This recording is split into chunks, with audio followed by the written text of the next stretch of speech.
Hey, you guys, good morning. Another story time. So, within this story time, it's pretty much almost like it's part two to the story that I was telling you guys yesterday. So, let me tell you guys what was going on with me. So, on Wednesday, I confronted the young ladies that I was in the workplace with that I felt that was doing too much, harassing me and trying to make it be known that they was harassing me. So every time I clocked out, these ladies will come in my room, look for me, act like they're cleaning, and as soon as I get ready to grab my stuff and tell my other partner that worked in my room that I was getting ready to leave, they will go grab their purse real fast, right? Like, okay, now it's time to leave. And they start laughing real loud and like walking fast, like behind me, so much behind me that some of them will bump me. And they will constantly do this in repeated sequence, okay? It don't matter if I'm 5 minutes late clocking out. If I want to say I'm about to clock out early, they would do the same pattern. So, and the problem that I had was it was always like a constant touching me. The lady would walk up to me and play like hit me in the arm and shake, and then she'll put her two hands on me and shake me.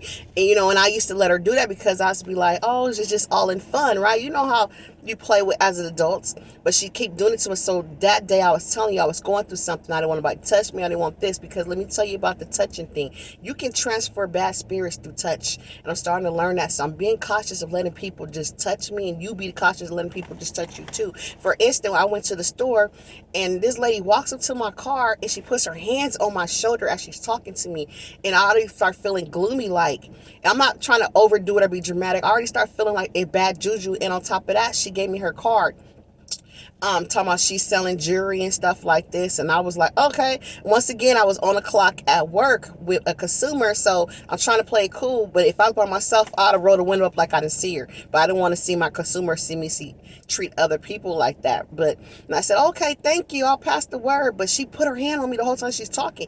These people be trying to do stuff to, and I was just like, and after the day, it just came on me. God was like, you got to pray off of that. You don't know what that lady put on you. But I didn't notice right away.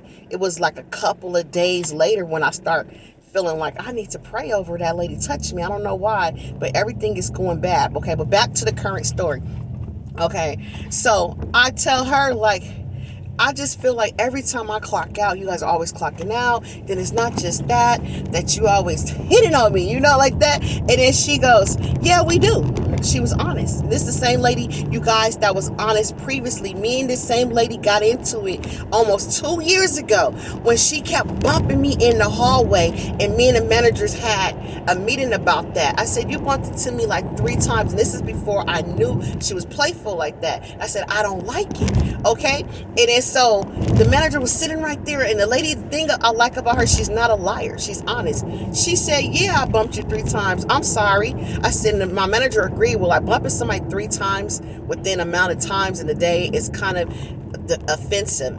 Somebody will get defensive about that. So Martine has my name, my real name is, I don't want to tell my by my real name. But anyways, they was like, she has a right to get defensive and go off. Anyways, long story short. So currently, I told her yesterday, Wednesday, like, yeah, every time I clock out, you clock out too, and it's starting to become a pattern. It's annoying because no matter what time I clock out, you do it, right? They probably gonna keep doing it. They didn't do it yesterday, but because I'm making this video, they probably gonna start doing it because I'm telling the public that it's annoying to me. Long story short, okay? And so the lady admitted, she said, yeah, we wait for you because we know you clock out at 2:30, and she started laughing. I said, but I'm not funny. I'm really bothered by this. You get what I'm trying to say? And then that's when she looked like, oh, okay. So then here comes Thursday. I tell my manager, I said, hey, did so-and-so tell you I had a conversation with them? And he said, no. And this manager, I put on a high pedestal because the knowledge that he has, was able to share with me. And I felt he taught me a lot of things. I was like, oh, this man is this, maybe it's my purpose to meet this person because he elevated my spiritual knowledge. Okay. And so I'm thinking, like, we cool like that. Like, I can tell you and you're going to look out for me, not in a way of looking out for me by putting others beneath me, but look out for my best interest because you was like a spiritual leader and you didn't even know that. But me and him was probably, out of all the people in there, was the main ones that connected on a different spiritual knowledge and conspiracy theories too, right? So I tell him, and he was like, okay, so what you want me to do? And I was like, ooh.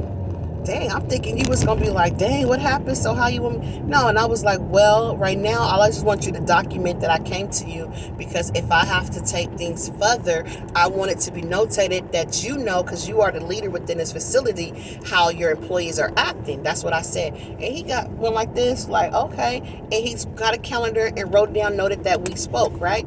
And then after that, and then I was like, and I'm telling you this because you have past employees that worked here that told me that this type of behavior starts from leadership, that you guys encouraging these people to do this. And he's like, he knows what I'm talking about, because there was a lady that worked there before me, you guys, that used to follow me in the bathroom, follow me outside, follow me to go park. And I said, oh, and this other girl noticed it. Not even me. This other girl said she is on you, like she's watching everything you do. A whole nother girl that's very boisterous. She don't longer work here because they probably got rid of her because she was not the type to be biased. She's like, wrong is wrong, right is right. And she went in the office and said, come with me. This other girl, I was quiet. She said, come with me. You need to tell them to tell that girl to leave you alone. Like that. And I was like, okay. I wasn't like really bothered about that because at that time I was still in my stage. Don't speak up about your targeting because, you know, don't do this, don't do that.